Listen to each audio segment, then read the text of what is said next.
त्यांनी एवढं सांगितलं की गंगेचं पाणी प्रदूषित आहे, 22% बॅक्टेरिया असल्याचं अनेक पेपरमध्ये छापून आलं आहे आणि असं तीर्थ जर मला कोणी देत असेल तर मी ते घेणार नाही. मी त्यांना स्पष्ट सांगितलं आहे. आमदार अमोल मिटकरी आपल्यासोबत आहेत, आपण त्यांच्याशी बोलणार आहोत. आज अर्थसंकल्प सादर होतोय, काय अपेक्षा या अर्थसंकल्पाकडून? खरं तर हिवाळी अधिवेशनामध्ये तुम्ही कापूसाचा संत्र्याचा विषय मोठ्या प्रमाणात लावून धरला होता. आताच्या अर्थसंकल्पात काय अपेक्षा? आदरणीय अजितदादा राज्याचे अर्थमंत्री आहेत आणि 11व्यांदा ते राज्याचा अर्थसंकल्प मांडून एक नवा इतिहास रचतायत महाराष्ट्राच्या विधिमंडळाच्या इतिहासामध्ये.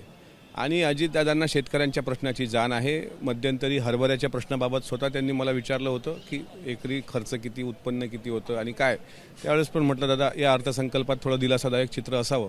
आणि मला विश्वास आहे लाडक्या बहिणीकरता, आपल्या शेतकऱ्यांकरता, शेतकऱ्यांची वीज बिल माफी आणि कापसाचा प्रश्न असेल, धानाचा प्रश्न असेल, त्याच्यानंतर सोयाबीनचा प्रश्न असेल, हरभऱ्याच्या भावाचा प्रश्न असेल, याबद्दल समाधानकारकच आज अर्थसंकल्पामध्ये शेतकऱ्यांच्या हिताच्या दृष्टिकोनातून किंवा शेतकऱ्याला केंद्रबिंदू बनवण्याच आजचा अर्थसंकल्प आदरणीय अजितदादा मांडतील.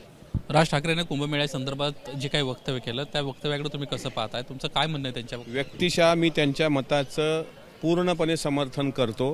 प्रबोधनकार ठाकरेंची चळवळ ही सत्यशोधकी चळवळ होती. त्या सत्यशोधकी चळवळीमधूनच अंधश्रद्धेवर ताशेरे ओढले गेले होते. प्रबोधनकारांनी पण ओढले. अनेक ठिकाणी बाळासाहेब ठाकरेंच्या भाषणामध्ये पण ज्योतिषाला तुम्ही हात दाखवू नका असं बाळासाहेब ठाकरेंची पण भाषणं आहेत आणि त्याच सत्यशोधकी विचाराला साजेसं असं त्यांचं वक्तव्य आहे. त्यांनी काय कोणाच्या भावना दुखावल्या पाहिजे असं केलेलं नाही किंवा खिल्ली उडवली असं पण म्हणता येणार नाही. त्यांनी एवढं सांगितलं की गंगेचं पाणी प्रदूषित आहे, 22% बॅक्टेरिया असल्याचं अनेक पेपरमध्ये छापून आलं आहे आणि असं तीर्थ जर मला कोणी देत असेल तर मी ते घेणार नाही. मी त्यांना स्पष्ट सांगितलं आहे. आणि अंधश्रद्धेच्या दूर राहा असं त्यांनी कार्यकर्त्यांना मूलमंत्र दिला आहे. त्यांच्या पक्षप्रमुख म्हणून त्यांनी कार्यकर्त्यांना अंधश्रद्धेच्या बाबतीत जे काही जागरूकता आणली ते निश्चित वाखाणण्यासारखी आहे. मी त्यांचा वैचारिक आणि म्हणजे काय त्यांचे माझे राजकीय मतभेद असतील पण काही ठिकाणी त्यांच्या वैचारिक मतभेदाचं मी समर्थन करतो. अर्थातच हे माझं एकट्याचं म्हणजे माझं वैयक्तिक समर्थन त्यांना आहे. धनंजय मुंडे यांचे निकटवर्ती आमदार म्हणजे अमोल मिटकरी अशी महाराष्ट्रामध्ये ख्याती आहे. धनंजय मुंडेंना आता सहआरोपी करा अशा पद्धतीची मागणी होते. काल वैभवीनं देखील माध्यमांशी बोलताना अजित पवारांना विनंती केली की त्यांना सहआरोपी करा. यासोबत अंजली दमन यांना काही वेळापूर्वी पत्रकार परिषद घेतली. त्यांना देखील म्हटलं की 10 लोकांना सहआरोपी केलं गेलं पाहिजे. मुंडेंचं नाव घेतलं नाही. असं आहे की काल देशमुख कुटुंबियांनी बारामतीमध्ये जो मोर्चा काढला त्या मोर्चाच्या नंतर वैभवीच्या भावना, त्यांचे बंधू धनंजय देशमुखांच्या भावना ह्या सर्व महाराष्ट्राने पाहिल्या आणि अर्थातच तिथले स्थानिक आमदार हे आदरणीय दादा आहेत.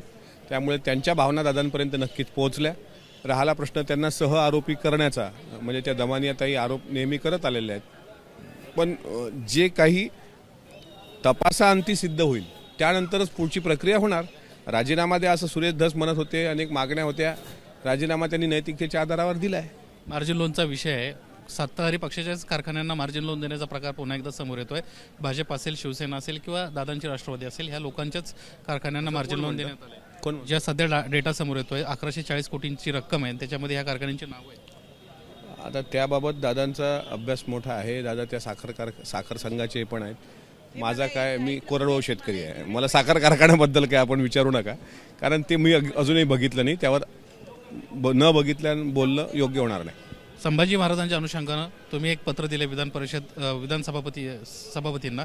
काय त्याच्यामध्ये म्हणणं होतं तुमचं? काय त्या सगळ्या पत्राचा अर्थ आहे? मी नार्वेकर साहेबांनाच हे पत्र दिलेलं नाही, तर मुख्यमंत्री, उपमुख्यमंत्री, विधानसभेच्या अध्यक्षांचे खाजगी सचिव, विधान परिषदेच्या सभापतींचे खाजगी सचिव असे सर्वांना 10 लोकांना पत्र दिलेले आहे.